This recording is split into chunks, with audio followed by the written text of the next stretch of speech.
Welcome back to the channel, creators. OpenClaw is one of the hottest AI tools right now. But installing it is just the beginning. The real power comes from understanding how it works. What are skills in OpenClaw? How do they actually work? And how powerful can they be? What if your AI agent could do more than just chat? What if it could actually work for you like a professional designer, marketer, or assistant? In this video, we'll break it down using a real case study step by step to understand the structure, logic, and principles behind AI skills. Then I'll show you how to build your own custom skill. For example, with just one command, create a promotional poster for AI Factory Nature Store. Your AI will generate a unified, professional marketing solution automatically. Ready to turn your AI into a real productivity machine? Let's get started. First, what exactly is an agent skill? It is actually very similar to human skills. For example, imagine you are a carpenter. You would have skills such as cutting wood, making cabinets, painting wood, assembling furniture, and so on.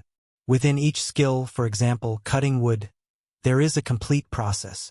What tools to use, what shape to cut first, whether holes are needed for screws, what materials to choose.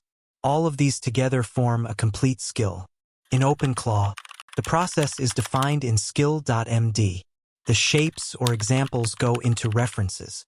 The tool mapping is handled in scripts. The materials are stored in assets. Now let's create a simple skill.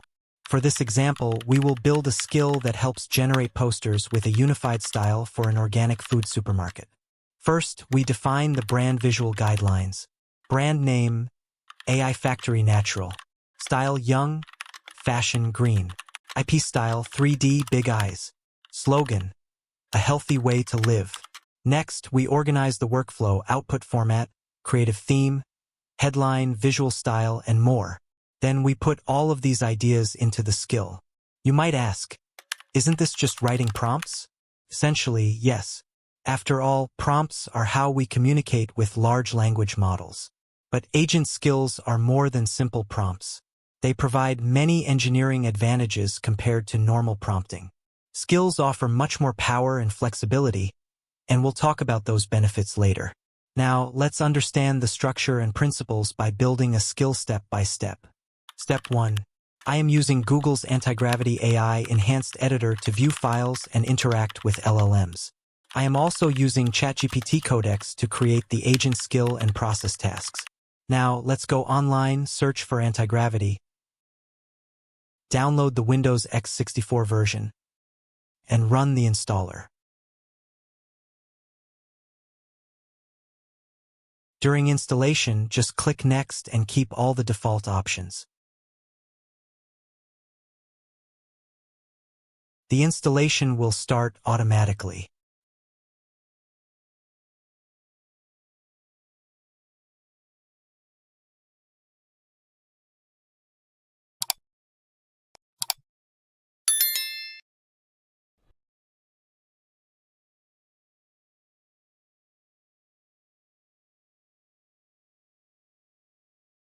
After it is successfully installed, you can launch the program.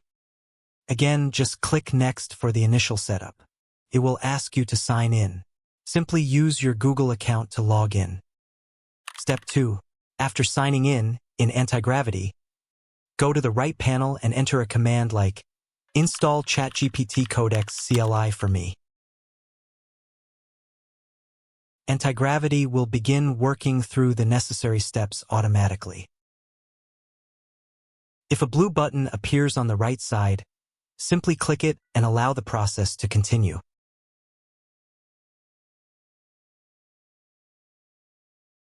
After a short time, it will finish installing ChatGPT Codex for you. Step 3. Open a new terminal window in Anti-Gravity and enter the command, Codex. Next, choose a sign-in method for Codex. I use the first option because I am a ChatGPT Plus subscriber. It will open your browser and prompt you to sign in with your OpenAI account. After signing in, return to the terminal and press Enter to continue. Then, select 1 to confirm that you trust your home directory. Next, choose the option to set up the default sandbox. Once the sandbox is ready, you're all set to go.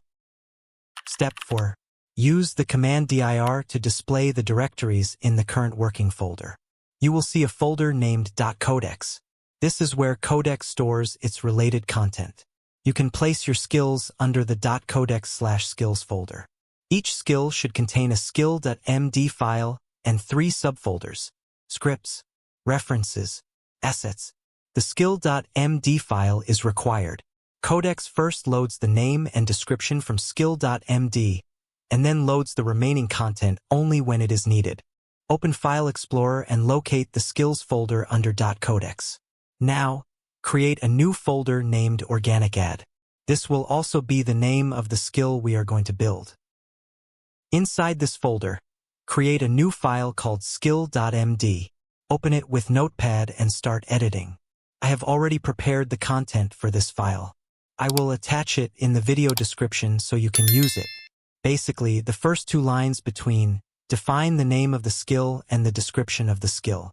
Then the main purpose of this skill is generate creative poster concepts for AI Factory Natural that match the brand style and can be handed off to a designer or an image generation workflow. Next, we define the brand visual guidelines. Brand name, AI Factory Natural. Style young, fashion green. IP 3D big eyes. Slogan, a healthy way to live. Then we specify the required inputs. Product name, promotion angle or selling point. Target audience if relevant. Format or placement, poster, flyer, social post, in-store signage. Any required text such as price, call to action, or event timing. If the user only provides a product name, the skill will assume a general in-store promotional poster for that product. The rest of the document defines the workflow. It also specifies the output format, creative theme, visual style, and other components. After pasting the content, save the file as skill.md and close Notepad.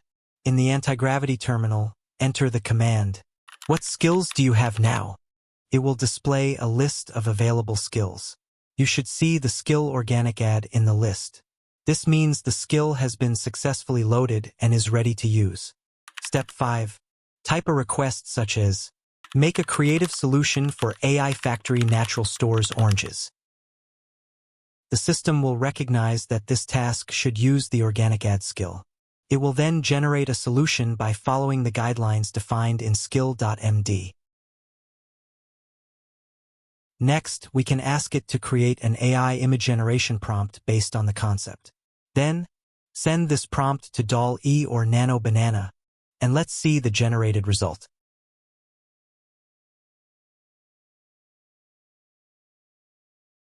Now, let's move on to understanding on-demand loading. After going through this whole process, you might be wondering, is this still just prompting? What's the difference between writing a prompt every time and saving it as a skill? One of the biggest differences is on-demand loading. What does that mean? When we normally chat with ChatGPT, the LLM only sees the short metadata of each skill, the name and description. Only when we give a request like, make a creative solution for AI Factory Natural Store, the system recognizes that it should use the Organic Add skill. At that moment, the LLM will load the full content inside skill.md to complete the task. Otherwise, the detailed instructions inside the skill are not loaded or processed. This brings several advantages. First, it's very convenient. You can maintain many skills at the same time. The agent only scans the short metadata of all skills. When it determines that a specific skill is needed, it then loads the detailed instructions. Second, the AI response becomes more accurate because it is not affected by unrelated prompts or instructions. Third, since less information is loaded each time, it actually saves a large number of tokens. This is the first layer of on-demand loading. Another benefit is efficiency. Once a skill is defined, you don't need to rewrite the same instructions again. For example, when creating a new advertisement for a different product, the visual style and workflow will remain consistent. This saves time and avoids repetitive work. In the next session, we will continue to explore more advanced components such as references, assets, and other features. That wraps up today's tutorial. If this tutorial helped you out, make sure to like, subscribe, and stick around. Thanks for watching. See you in the next video.